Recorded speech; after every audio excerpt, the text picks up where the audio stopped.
Hi friends, welcome to my channel. നമുക്കിതൊരു പുതിയ വീഡിയോയിലേക്ക് പോകാവേ.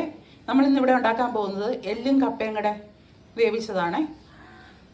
അത് ഒരു നാടൻ സ്റ്റൈലിൽ അതെങ്ങനെ ഉണ്ടാക്കാമെന്ന് നമുക്ക് നോക്കാം. അപ്പോൾ ആ കുക്കിങ്ങിലേക്ക് പോകാം. അതിന് ഞാനിവിടെ എല്ലും ഇച്ചിരി ഇറച്ചിയൊക്കെ എടുത്തിട്ടുണ്ട്. ഒരു കുക്കർ എടുത്ത് വെച്ച ശേഷം നമുക്ക് അതിൻ്റെ അകത്തോട്ട് ഈ എല്ലും ഇറച്ചിയും എല്ലാം കൂടെ ഇട്ട് കൊടുക്കാവേ.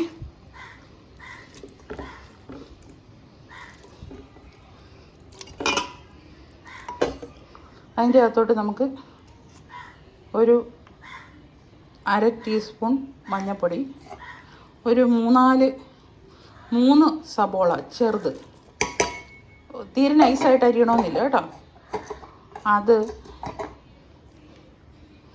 ഒരു 4 പച്ചമുളക്, കുറച്ച് ഉള്ളി പൊളക്കൊന്നും വേണ്ട, അതേപടി ഇടാം പൊളിച്ചിട്ട്. ആവശ്യത്തിന് ഇഞ്ചി വെളുത്തുള്ളി പേസ്റ്റ്,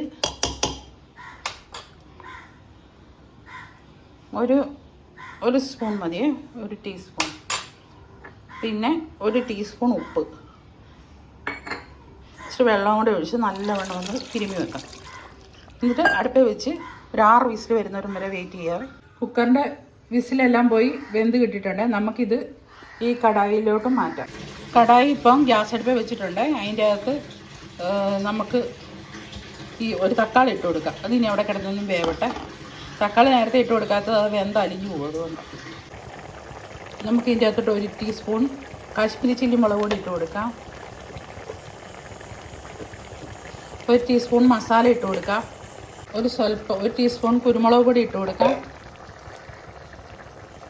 ഒരു 1/2 ടീസ്പൂൺ മഞ്ഞൾപ്പൊടി ഇട്ട് കൊടുക്കാം.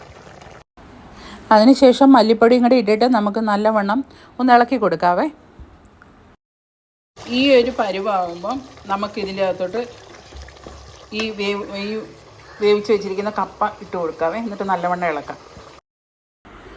നമുക്കിവിടെ റെഡി ആയിരിക്കുന്ന എല്ലും കപ്പയിലേക്ക് തേങ്ങയും ഉണക്കമുളകും വറുത്തത് ഇട്ട് കൊടുത്ത് നല്ലവണ്ണം ഒന്ന് ഇളക്കി കൊടുക്കാവേ.